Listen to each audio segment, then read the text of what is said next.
everybody and welcome back to the Blossom Crochet channel. My name is Rebecca, and if this is your first time visiting, then do make sure to click that subscribe button and also click on the little bell icon so that you can receive notifications for whenever I upload a new tutorial. This tutorial will be showing you how to create this lovely granny rectangle.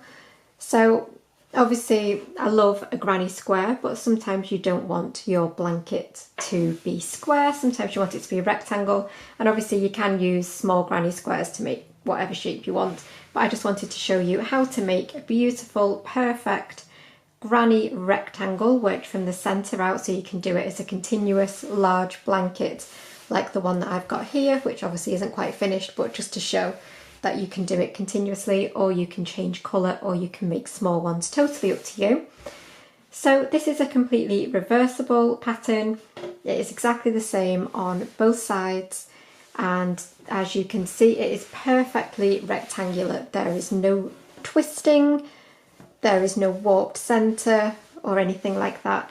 It is perfectly uniform, shall we say. I nearly said square, but obviously we're not square today.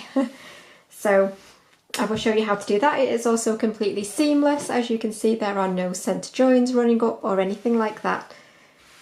So it is seamless and obviously no twisting as well. Now I always get lots of comments saying I don't need to turn my granny squares, I never get them twisted, and that's fair enough, that's wonderful, obviously that's great. Mine don't actually twist if I work them all in the same direction either. However, some people's do, and the answer to that is to turn at the end of each round. So for anyone who is wondering, the yarn that I have used in this sample piece here is the King Cole Curiosity DK, and the shade for this one is called Fizz. So I've used just one ball, and I do have another ball which I will add to it as well. So you can work it up continuously with, it's a great one for a cake yarn, which is what this is. Obviously all of these shades were just worked together in the one ball, or you can change colours. I will show you firstly how to just work straight up if you were continuing with a cake or the same colour. However, I will also obviously show you how to do a colour change as well. So you'll just want to use whatever hook your yarn recommends. So you can use absolutely any yarn that you like and just use the recommended hook. So for this pattern you're going to work a chain which is going to determine the sort of size of your rectangle. So the example piece that I showed you a few moments ago, I did quite a short chain, and that has resulted in quite a, how should I describe it, quite a squat blanket. So it's obviously rectangular, but it's not a really long, narrow rectangle. So the longer and narrower you want your rectangle to be, the larger, or the longer I should say, your initial chain needs to be. For that example one that I showed you, I did an initial chain of 18 and then added my chains at the end. So that's just for your information, but you can chain any length that you want. You just want to make sure that it is a multiple of 3. So yarn over, pull through, it's 1, 2, 3. So you're going to chain in multiples of 3 until you get a chain the length that you want. As I say, the longer the chain, the bigger your initial rectangle will be. So I'm just doing a small one for the sake of the tutorial. So I have chained my multiple of 3, so I have chained 12, and then whatever chain you have done, you want to add an additional 2 chains onto the end. Now I do 2 chains for the start of each round for my treble height stitch. However, if you're used to chaining 3 for a treble stitch, you can absolutely do that. It is totally up to you. So that chain 2 that we've just added is going to count as our first treble. So do remember that I'm working in UK terms, so the entirety of this project is UK trebles, or in the US these will obviously be your double crochets. So whenever you hear me say treble, if you're used to US terms, just think double. So we're going to work back into that 3rd chain, so 1, 2 and 3, and you're going to put 2 treble stitches into that chain. So you're going to yarn over, insert, yarn over and pull up, yarn over, pull through 2, yarn over, pull through 2. So that's 1, and then back into that same chain you're going to put another one. So yarn over, insert and yarn over and pull up, yarn over, pull through 2, yarn over, pull through 2. So that is our first treble cluster. So a treble cluster is always just simply 3 trebles all in the same space. So that is actually the end of our rectangle, and now we're going to work what would be down the sides. And so because that is the end of our rectangle, we want to create a corner. So I'm going to chain 2. Now I just chain 2 because I like my grannies to be quite tight, and so I chain 2 for the corners. However, if you want to chain 3, you absolutely can. It will make no difference to the finished result for you. So then into this very next chain, so you've worked just into this one here, and into the very next one you're going to do a treble cluster. So you're going to do 3 trebles into that next chain. That's 1,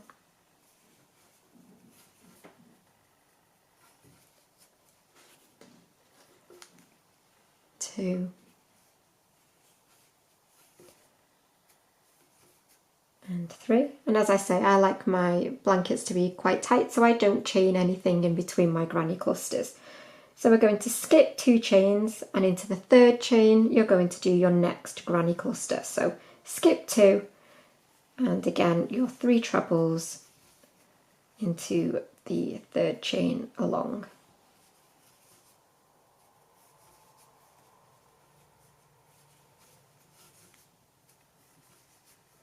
Again, skip 2 and granny cluster in the 3rd, and you're going to work that all the way along the length of your chain until you get towards the end, which is where I will meet you in just a second. Okay, so I've worked along the length of my chain and I've got 1 chain left.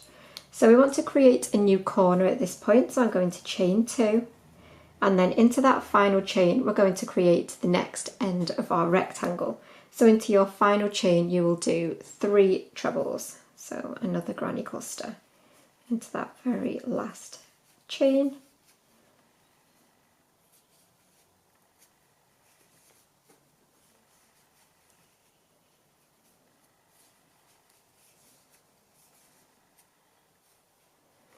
And then again create your new corner, and then we're going to work back along the other side of our chain.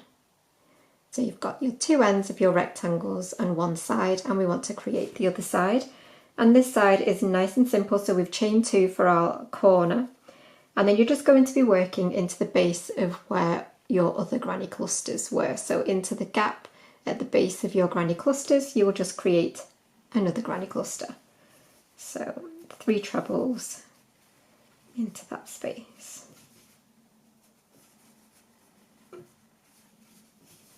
All the way along. So again, then you'll move across to your next space and work your stitches.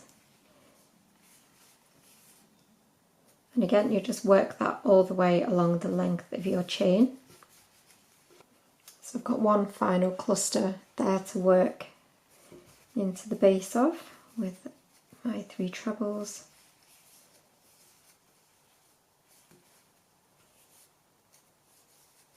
So that is our other side worked now.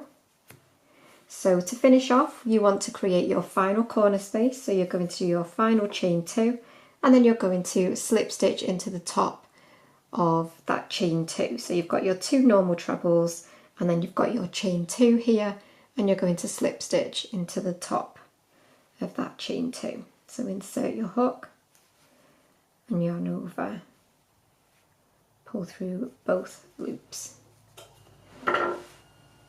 So that is how you should look after your initial setup rounds. That is the start of your rectangle.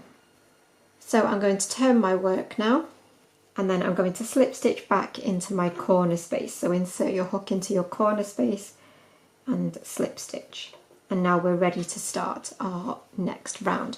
So this is the way that you would continue up if you were using the same colour or a cake or something. You would turn, slip stitch into your corner space, and then we're going to chain 2, which will count as our first treble. And then into this corner space we're going to put 2 more trebles. So into that corner space.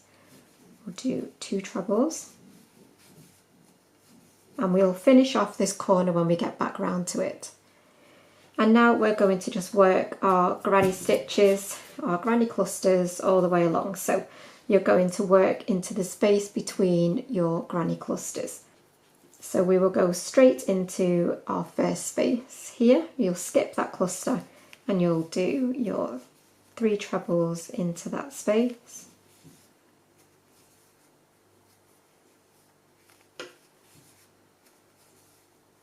And then again into your next space, you'll do your next cluster.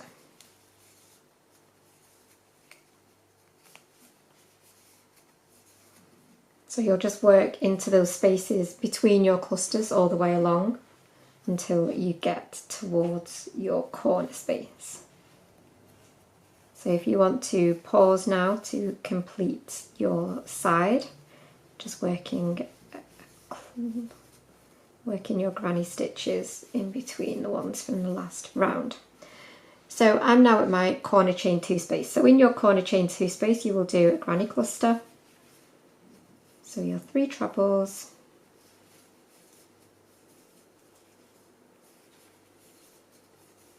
chain 2 to create your new corner, and back into that same space you'll do your next granny cluster. 1, 2 and 3. So that is your new corner space. And then you're going to skip over this cluster here to your next corner space and you'll create another corner. So you'll do your 3 trebles, so your cluster, 1, 2 and 3. You'll create your new corner with your chain 2, and then back into that corner space you'll do the other half of your corner, so you'll do your next cluster. You're then ready to work back down your side, doing your granny stitches into the spaces between your ones from the previous round. So if you again want to pause here and work to your corner space once more, and I'll meet you there in just a second.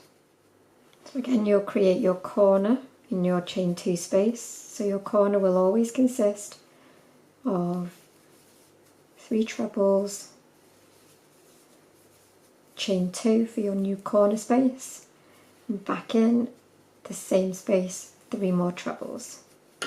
1. So we're back now round to where we started from. So we've already got half of this corner completed, but we still need to work the other half. So you'll do your 3 trebles, 3. You need to make sure you always do that final chain 2, don't be forgetting that, and then slip stitch to the top of that chain 2 from the beginning of the round. Okay, so that is how you should look after 2 rounds of your granny rectangle. So if you were continuing again now with the same colour or a yarn cake or whatever, you would turn and slip stitch into your corner space, and then you would chain 2 just like we did on the previous round. But I'm just going to change colours here, so I'm going to close off with a chain 1, and then I'd snip my yarn and pull it through. However, if you are changing colour, you're just going to want to start with the slip knot on your hook, and so you'll still turn obviously, but you're not going to need to slip stitch. You're just going to do a standing treble. So yarn over on your hook, hold it with your finger, insert into your corner chain 2 space, yarn over and pull up, and complete your treble as normal. So yarn over, pull through 2, yarn over, pull through 2. So you've got a standing treble. You'll then start in exactly the same way, so with 2 trebles in that space, and you'll finish this corner when you come back around. So it's only a very slight difference. If you're changing colour, you just won't slip stitch. You'll still turn, you'll still do half your corner, and then you'll move on.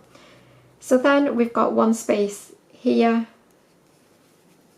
to work your normal granny stitches.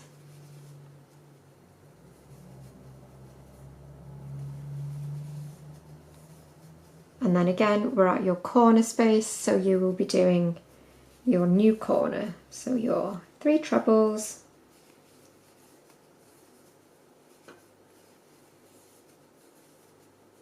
chain 2 to create your new corner space, and then back into that same space, another granny cluster.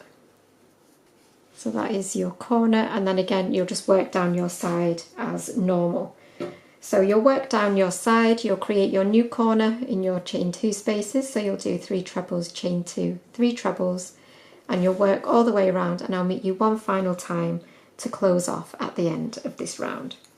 So again, when you get back round to where you started from for this round, you will finish your corner with your other half. So you need to do your 3 trebles,